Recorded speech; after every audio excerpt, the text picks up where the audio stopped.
Hey, thank you, Rich, and good evening to members of the Morris Music Men, as well as to all our fans from around the country. Welcome to the evening show this evening. I'm your host. I am Boring. We have a terrific show for you tonight. As you know, we invite only the best experts in their field, the finest professionals, the most experienced authorities with unsurpassed credentials, the greatest of the famous and the infamous.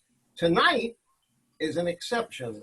We have only Mr. Dork Floersheimer, a relatively unknown with few credentials, little experience, and he's ugly. Hey, wait a minute. Well, you don't have to look. Okay. All right. Tonight we're broadcasting from the celebrated Quartet Arrangers studio in beautiful downtown Secaucus. Let me introduce our guest. Welcome to the evening show this evening, Mr. Floersheimer, and thank you for being here. Well, thank you for having me, and you can call me Dork.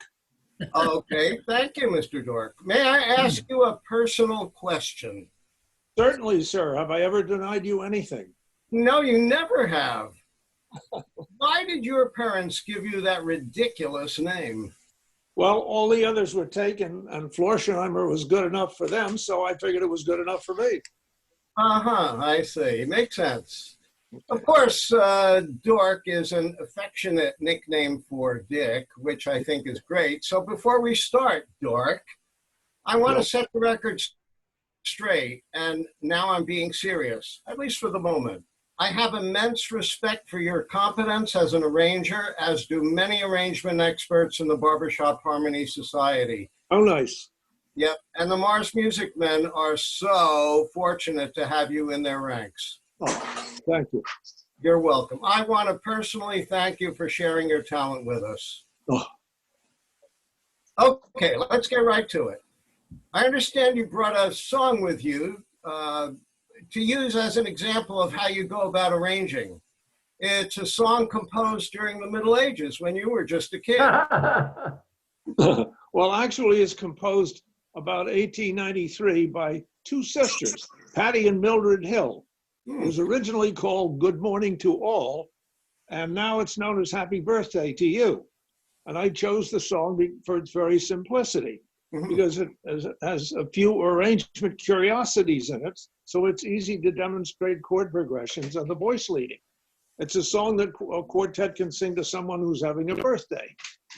Ah, yes, makes sense. Okay, let's take a look at it. Let's see if I can switch the screen here. Okay. I hope everybody can see that. I see that it was written for someone named Wilbur. What if the birthday person is a girl named Murgatroyd? How would that work? Oh, how clever. I just simply chose a name, that's all. Wilbur. It could have been Marvin, too. Oh, really? Oh, that's nice. I see, that's really clever. If you change it to Murgatroyd, would that hurt Wilbur's feelings? I doubt it. I don't think so. He probably won't be there anyway. Okay, if you say so. Okay, we're going to be serious now. Is this a good time to get serious? Sure.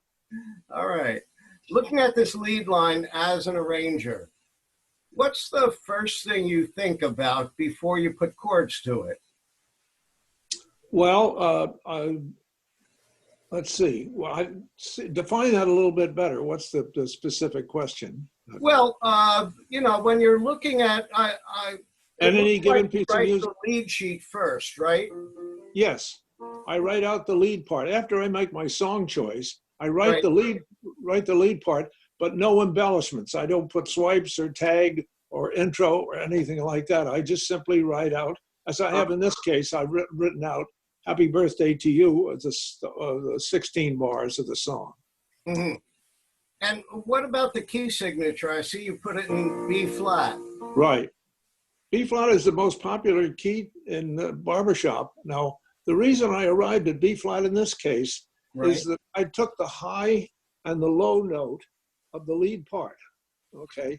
And in most cases, F is probably the highest comfortable note barbershop leads can reach, male voices. And the bottom note can go down to a C. Right. Okay. Yeah. So I write that all out, and I make sure that the lead line does not go above an F. Rarely you may have to put it up in G, but and B flat happened to be the right key for Happy Birthday, because the top note in my arrangement is an F, and the bottom note I think is a C. Got it. Okay. So we're in the key of B flat. Can you tell us what that means to have an arrangement written in a certain key? Well, B flat is a popular key, and Right. my choice, I explained my choice just a moment ago, so why I put it in B flat.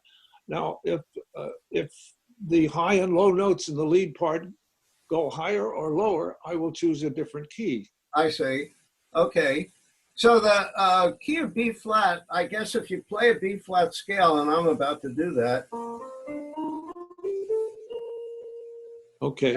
that's a major scale, and we can see there are two black keys, B flat, C, D, E flat. Those are the only two in that scale. B flat is Do. Right, there we Do. go. And the melody seems to revolve around the B flat and lead back to it. That's right. Okay. You'll find more B flat chords in Happy Birthday to You than any other chord. Right, that makes sense, because if it's everything revolves around it, then the key of B flat is going to be the most common chord. Is there anything else that we should consider about the lead sheet before we take a look at the arrangement you came up with? Well, I didn't choose it. The composer made the song in 3/4 time, which is waltz time. That means 3 beats to the measure, and a quarter note it's written as 3/4 in the signature, 3 over a 4. That Right, means I see that. 3 beats to every measure, and the quarter note gets 1 beat. So there's 1, 2, 3, 1, 2, 3. Okay, Right. and Okay. I chose that. And those are the two things that you'll find in the chord signature: the tempo and the key. Okay. How about the choice of song? When you, I'm diverging a little bit from the actual arrangement of Happy Birthday, and certainly Happy Birthday is a good song to arrange because a lot of quartets would use it. But just talking generally, how do you determine whether a song is worth arranging? Well, its singability is one thing. You know, the other thing is its popularity. If a quartet comes to me and says, we would like this song and we would like to have it a flavor, perhaps that Sinatra, who sang it, professionally, would have given it. So I try to do my chording and my chord progressions similar to the most popular recorded arrangement by a professional. Is there a difference, like if somebody comes to you and says, I'd like to have a certain song arranged, do you consider whether it's for show or contest, and does that make a difference in determining whether you'll arrange it or not? Not a great deal of difference, because today's arrangement category is so broad and so encompassing, and I mean, its scope is so broad. They used to disqualify a quartet if entirely. I mean, they'd knock them out of the contest if the song was so far out of the style that the judges didn't consider it worthy. But now, with the category opened up, you can sing almost anything, but they will score you down. In other words, they'll give you demerits if it's something that the judges consider not stylistic. Right. How about religious numbers? No, well, not in contest. There are 3 songs that you can't really do in contest. One is a religious song, a patriotic song, or something that has salacious lyrics, something that might be off color, or something like that. And would you kind of tend to stay away from those even for a show number? Well, no, if it's not, well, let me give you an example. Let me see, what was the tattooed lady, Lydia the Tattooed Lady? There's a line in there that says, Henry Ford and his inventions on a part that we can't mention.